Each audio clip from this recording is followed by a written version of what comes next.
गुरु ने दक्षिणा में अंगूठा मांगा और उस गुरु भक्त एकलव्य ने बिना भविष्य के परवाह किए अपने अंगूठे को न्योछावर कर दिया। वैसे तो भारतीय उपमहाद्वीप पर गुरु शिष्य परंपरा का प्राचीन इतिहास है, किंतु एकलव्य के बलिदान ने इस परंपरा को सदा सर्वदा के लिए अमर कर दिया। एकलव्य की इस कहानी ने आने वाली पीढ़ी को न सिर्फ एक सबक दिया, बल्कि एक ऐसी दुविधा भी दे डाली जहां लोगों को यह स्वयं तय करना था कि इस कहानी में गुरु बड़ा है या शिष्य। लेकिन सबसे बड़ा सवाल यह है कि आखिर महाभारत की कहानी में एकलव्य को किस बात के लिए याद किया जाए। एकलव्य के एक श्रेष्ठ धनुर्धर होने के बावजूद अर्जुन को सर्वश्रेष्ठ धनुर्धर कहा गया। अंगूठे के साथ अपना भविष्य दान में देने के बावजूद कर्ण को दानी कहा गया।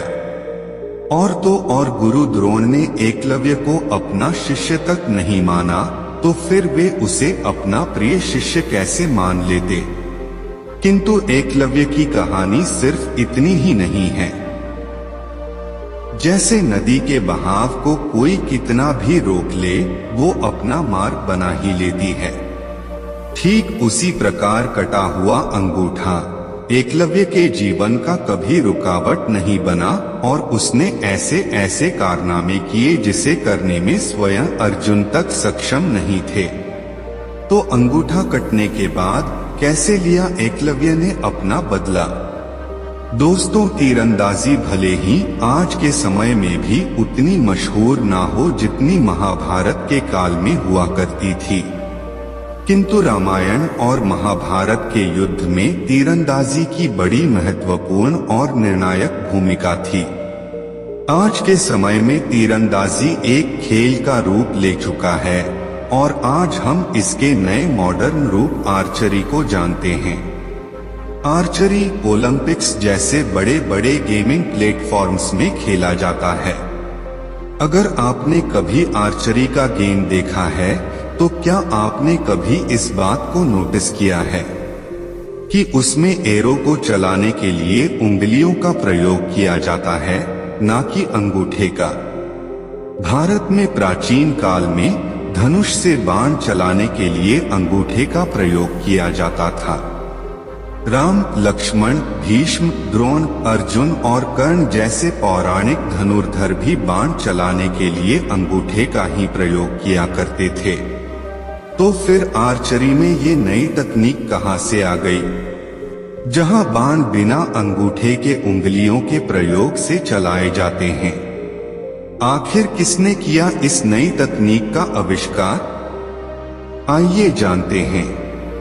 महाभारत में वर्णित है कि एकलव्य बचपन से धनुष बाण में रुचि रखता था, परंतु उसको धनुर्विद्या सिखाने वाला कोई नहीं था। एक बार एकलव्य ने जंगल में द्रोणाचार्य को पांडवों को धनुर्विद्या सिखाते हुए देखा और वो भी चुपके से कई दिनों तक द्रोणाचार्य से विद्या सीखता रहा। गुरु द्रोण अर्जुन और अन्य पांडवों को जो विद्या सिखाते, एकलव्य भी रोज छुपकर वो विद्या सीखता रहता था। एकलव्य ने छुपकर धनुर्विद्या की हर तकनीक सीख ली थी। कहा जाता है एक बार एकलव्य ने एक कुत्ते का मुंह बाणों से भर दिया था, जिसे देख स्वयं गुरु द्रोणाचार्य भी चकित रह गए थे। जब गुरु द्रोण ने एकलव्य से उसके गुरु का नाम पूछा, तब एकलव्य ने उन्हें बताया कि वो किस प्रकार छुपकर धनुर्विद्या सीखा करता था। यह बात तो हम सब जानते ही हैं कि गुरु द्रोण ने गुरु दक्षिणा में एकलव्य से अंगूठा मांगा और एकलव्य ने दे दिया। लेकिन उसके बाद क्या हुआ? गुरु द्रोण सिर्फ कुरुवंशियों को शिक्षा दिया करते थे और एकलव्य कुरुवंशज नहीं था। द्रोण ने ये सोचकर एकलव्य का अंगूठा मांगा था कि अगर अंगूठा नहीं रहेगा, ये कभी धनुष बाण नहीं चला पाएगा और अर्जुन से बेहतर धनुर्धर नहीं बन पाएगा। परंतु शायद गुरु द्रोण यह बात नहीं जानते थे कि बाद में एकलव्य ने तीरंदाजी की एक ऐसी नई कला की शुरुआत कर दी थी जहां बाण बिना अंगूठे के उंगलियों के प्रयोग से चलाए जाने लगे। एकलव्य को आधुनिक धनुर्विद्या का जनक माना जा सकता है। एकलव्य के बारे में यह एक बहुत बड़ा झूठ फैलाया गया है कि वह एक साधारण भील था। एकलव्य कोई निर्धन जंगली व्यक्ति नहीं था। भागवत पुराण के अनुसार एकलव्य अपने पिता हिरण्यधनु की मृत्यु के पश्चात श्रृंगवेरपुर का राजा बना।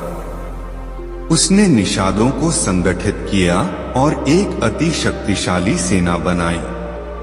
एकलव्य अपने राज्य की सीमा के विस्तार में जुट गया। उसके पिता जरासंध के ध्वज के नीचे शासन करते थे।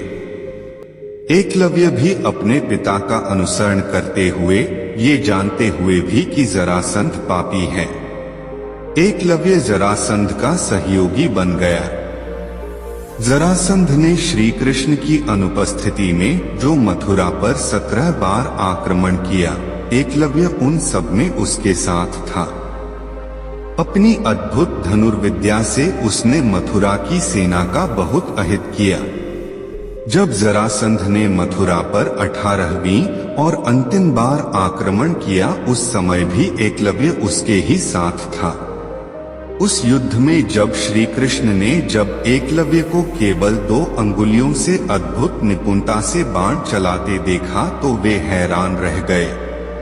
वे समझ गए कि आगे चलकर एकलव्य धर्म स्थापना के मार्ग में अवरोध बन सकता है, इसीलिए उन्होंने उसके वध का निश्चय किया। उन्होंने एकलव्य को युद्ध के लिए ललकारा और एक भारी शिला से उस पर प्रहार किया। उस प्रहार से वहीं युद्ध क्षेत्र में ही एकलव्य वीरगति को प्राप्त हो गया। एकलव्य के मरने के बाद उसका पुत्र केतुमान निषादों का राजा बना और उसने युधिष्ठिर के बजाय दुर्योधन को अपनी सेवाएं देना उचित समझा। महाभारत के युद्ध में भी उसने कौरवों की ओर से युद्ध किया और अंततः भीम के हाथों वीरगति को प्राप्त हुआ। महाभारत के कुछ संस्करणों में ऐसा कहा गया है कि एकलव्य युधिष्ठिर के राजसूय यज्ञ में भी आया था, किंतु मूल व्यास महाभारत में ऐसा कोई वर्णन नहीं है।